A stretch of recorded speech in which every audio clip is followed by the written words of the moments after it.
Welcome back to Primitive Organic Garden. I know it's been a little while since we did a video update. I was just out here watering, which I haven't had to do in a while, and I figured I would try to do a quick video. It's been close to 100 degrees every day and lots of rain every day, so it's just kind of been too flooded to do much. I did get out here with the weed whacker the other day and clean some stuff up. These are the cucumbers that were left. I'm not really sure what to do with them now that they're over a foot long and yellow. This one's probably closer to 2 feet. That's heavy. Yeah, if anybody has any ideas what to do with these, please let me know. There's also some of these white cucumbers that are probably past their prime. Made some pickles out of some of those. Some of these flowers actually collapsed under their own weight yesterday. That's why they're looking kind of sad. They were in these clay pots, and some of them got too heavy and knocked the clay pots over. All the sunchokes you see back here will be in full bloom within a month, and those are going to look really pretty. The Hungarian sweet peppers have been producing pretty well. You can see a couple of those fruits down here. We'll come in the backyard in a second and get a closer look. This was the fall/winter ASD trial. I recently pulled up all that plastic. A lot of the weeds were dead, but there were still weed seeds in the ground, unfortunately, that didn't get killed. Had a lot of doveweed and some grass popping up in here, so I planted this with some pretty vigorous stuff. It's mostly zinnias and some bush beans and a few collards. I had to weed this pretty intensely the other day because there's a lot of grass and stuff popping up. Got some more sunchokes here. Really pretty ornamental stuff this year that I don't normally do, but this stuff needs water bad. But you can see there's some like pink amaranth in here, some wildflowers. Yeah, let's take a look at some of the pumpkins in the front yard, and then we'll do a quick backyard tour now that it's less messy. I'm actually a little disappointed in these zinnias. They were supposed to be like a cooler lime green color.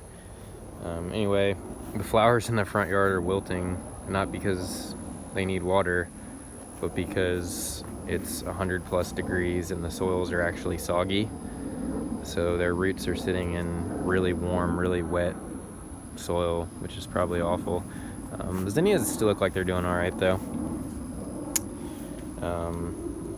Not as many flowers in the front yard as I usually have, but these Mexican sunflowers are about to bloom in a week. I just wanted to show you all the pumpkin. So this is just a pretty small, like 6 foot by 6 foot raised bed that's in here. And I planted one pumpkin and it kind of went nuts. It was the one of the Moscata varieties, I believe.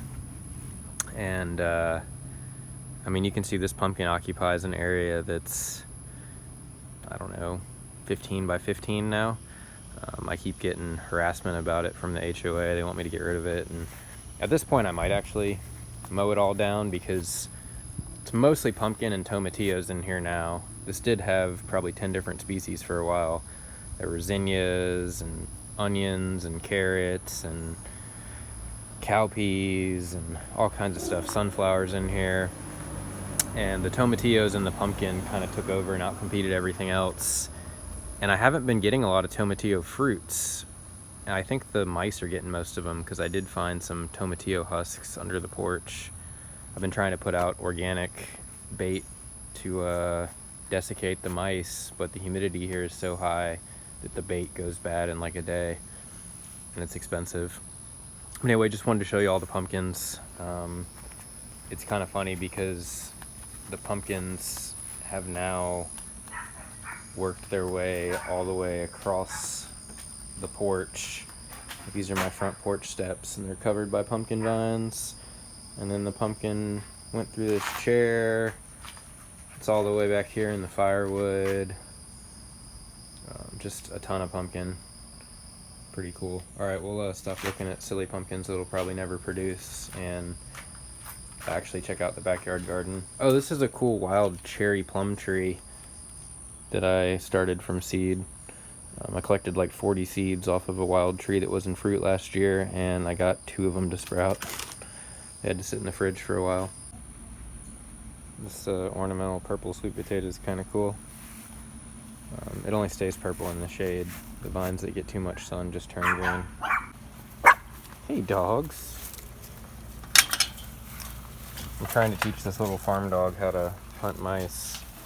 She's got a really good, like, aggressive instinct, but she just hasn't really focused enough. I got some strawberries that apparently are rooting themselves into a cell tray, which is absolutely perfect. They're doing exactly what they should be doing. I never really ate any of this chard, unfortunately. It's real pretty, though.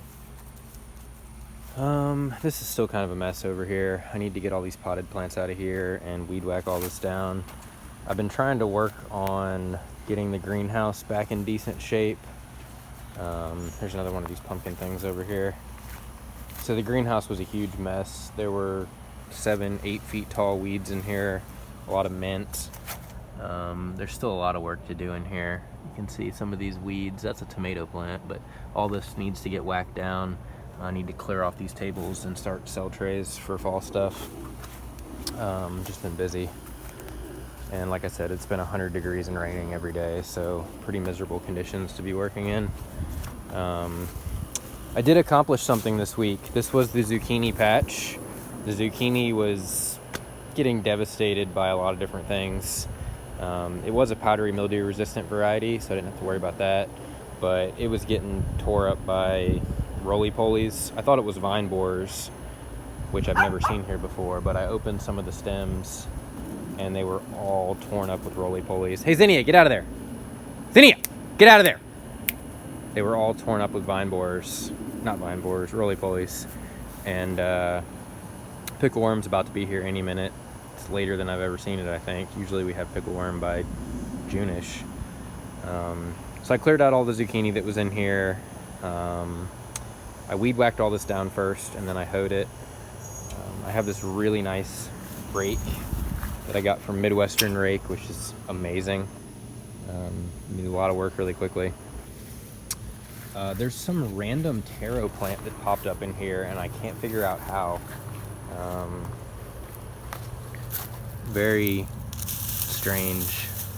It's red stem taro too, so it's not the elephant ears that I have in other places of the yard.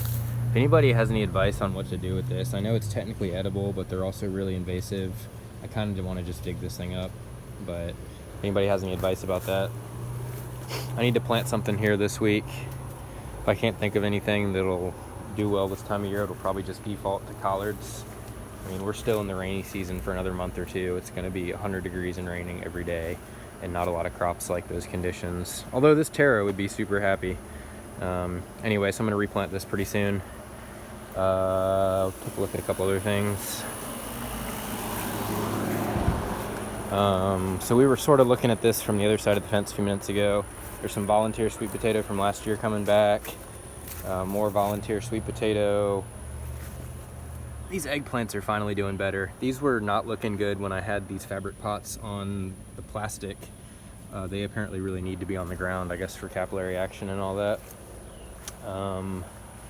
Here's another one of these Italian eggplants. This one actually needs to be eaten today. Not that little one, but the giant one down here. This is the zinnias and the bush beans and the collards I was showing y'all from the other side of the fence.